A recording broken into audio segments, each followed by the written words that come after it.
बिस्मिल्लाहिर्रहमानिर्रहीम। अस्सलाम वालेकुम। डार्स किचन में आज आपके साथ आलू चिकन नान की रेसिपी शेयर करूंगी, जो आप अपने घर में मौजूद चीज़ों से बासानी बना सकते हैं।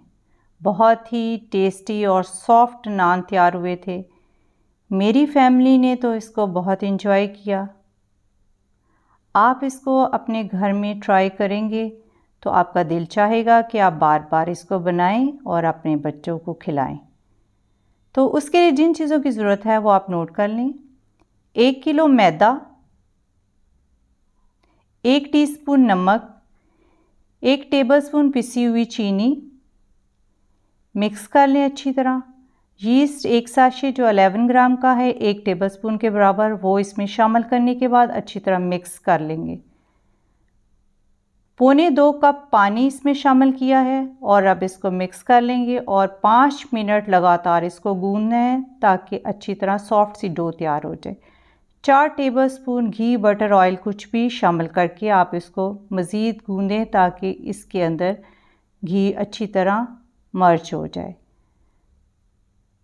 पैन में अच्छी तरह मैंने ऑयलिंग कर दी है, तो अब इसमें डो रख देंगे राइस होने के लिए। इसको 1 घंटे के लिए वार्म जगह पर कवर करने के बाद रख देंगे ताकि डो राइस हो जाए। तो 500 ग्राम चिकन, 1 टीस्पून नमक, 1 teaspoon chilli flakes, half teaspoon काली मिर्च पाउडर, हाफ़ टी स्पून हल्दी, 1 टीस्पून ज़ीरा, तो ये सारी चीज़ इसमें शामिल कर देंगे। 1 टेबलस्पून सिरका, 2 टेबलस्पून चिली सॉस। तो मैरिनेशन के लिए इसको आधे घंटे के लिए रख देंगे ताकि मैरिनेशन हो जाए। प्रेशर कुकर में इसमें डाल देंगे, आप देगची में भी कर सकते हैं। आधा कप पानी शामिल करने के बाद इसको बॉयल आने का वेट करेंगे। बॉयल आने के बाद ढक्कन लगा के प्रेशर लगाना है, उससे पहले प्रेशर नहीं देना आपने। और वेट लगाएंगे और 5 मिनट हम इसको प्रेशर देंगे ताकि चिकन गल जाए। चिकन बड़ा अच्छा गल चुका है, बहुत सॉफ्ट बन चुका है। अब 500 ग्राम आलू बॉईल कर लेते हैं। मैश कर लिए आलूओं को। अब इसमें शर्ट किया हुआ चिकन शामिल कर देते हैं। नमक 1 टीस्पून, चिली फ्लेक्स 1 टीस्पून, कुटा हुआ धनिया 1 टीस्पून, मेथी 1 टीस्पून, ज़ीरा भुना हुआ 1 टीस्पून, चाट मसाला 1 टीस्पून, ये भी इसमें सारे मटेरियल में शामिल कर देते हैं। 2 टेबलस्पून हरी मिर्च बारीक कटी हुई, 2 टेबलस्पून धनिया, हरा धनिया शामिल कर लेते। आप कम और ज़्यादा कर सकते हैं। और डो भी हमारी बड़ी अच्छी राइस हो चुकी है, तो इसकी एयर निकाल देते हैं। थोड़ा सा मैंने मैदा डस्ट किया है, तो डो इस पर सारी फैला देंगे, ऊपर भी मैदा डाल देंगे। डो सॉफ्ट ही होनी चाहिए, सॉफ्ट डो होगी तो नान हमारे सॉफ्ट और अच्छे बनेंगे।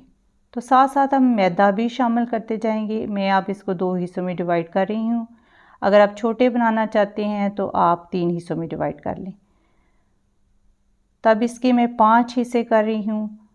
मैं थोड़े बड़े साइज़ के नान बनाना चाह रही थी तो बड़े पेड़े किए हैं। तो इस तरह सारे पेड़े कर लेंगे। तो इसको साइड पे रख देंगे। जो फिलिंग हमने तैयार की हुई है तो वो भी आपको दिखाते हैं। थोड़ा सा नान इस तरह फैला लूँगी पेड़े को हाथ से, और जो फिलिंग आप कम और ज़्यादा रख सकते हैं। मुझे थोड़ी ज़्यादा ही अच्छी लगती है, इसलिए मैंने ज़्यादा इसमें फिलिंग डाली है।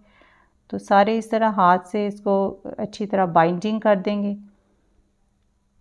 थोड़ा सा इसको प्रेस कर लें, हाथ से शेप दे लें। मैदा डस्ट करूँगी और इस तरह फैला देंगे। ऊपर भी थोड़ा सा मैदा डस्ट करूँगी और बेलने से इसको फैला दिया है। तो नान की शेप के लिए थोड़ा सा उंगलियों की मदद से इस तरह प्रेस कर दूँगी ताकि अच्छी नान की शेप बन जाए। तो मुझे कांटे से इस तरह करना कन्वीनियंट रहता है, आप हाथ से भी कर सकते हैं।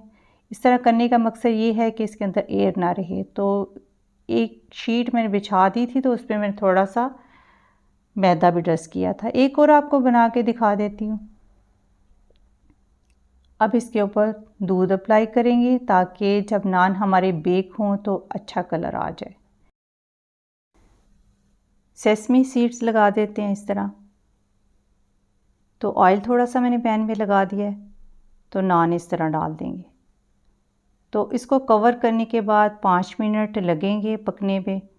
तो नीचे से चेक करते रहें, इस तरह कलर आना चाहिए। इसका मतलब ये है कि नान हमारा बड़ा अच्छा बेक हो चुका है, तो निकाल लेते हैं। दूसरा भी डाल दिया है मैंने, तो इसको भी फिर 5 मिनट रखेंगे, तो ये भी बेक हो चुका है। तो सारे इस तरह तैयार कर लेंगे। तो अवन की मैंने ऊपर वाला जो है वो जला दिया है, नीचे वाला नहीं जलाएंगे। तो इस तरह सेट कर दिया है और थोड़ी थोड़ी देर के बाद मैं इसको चेंज करती रहूँगी ताकि एक जैसा कलर आए। तो बड़ा अच्छा कलर आ चुका है। अब इसके ऊपर ऑयल लगा रही हूँ। बहुत ही मज़े की खुशबू आ रही है पूरे किचन में। बहुत ज़बरदस्त बेक हुए हैं, दोनों तरफ से बड़ा अच्छा कलर आया है।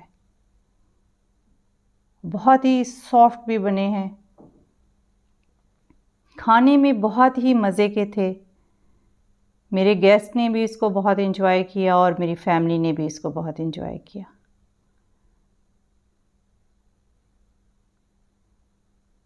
आप इसको अपने घर में बनाएं और अपने बच्चों को दें, अपनी फैमिली को दें और मुझे इसका फ़ीडबैक दें। और डार्स किचन को सब्सक्राइब, वीडियो को लाइक और फ्रेंड्स से शेयर करना मत भूलिएगा। अपना बहुत सारा ख्याल रखें, अपनी दुआओं में याद रखें। अब इजाज़त दें। अल्लाह हाफ़िज़।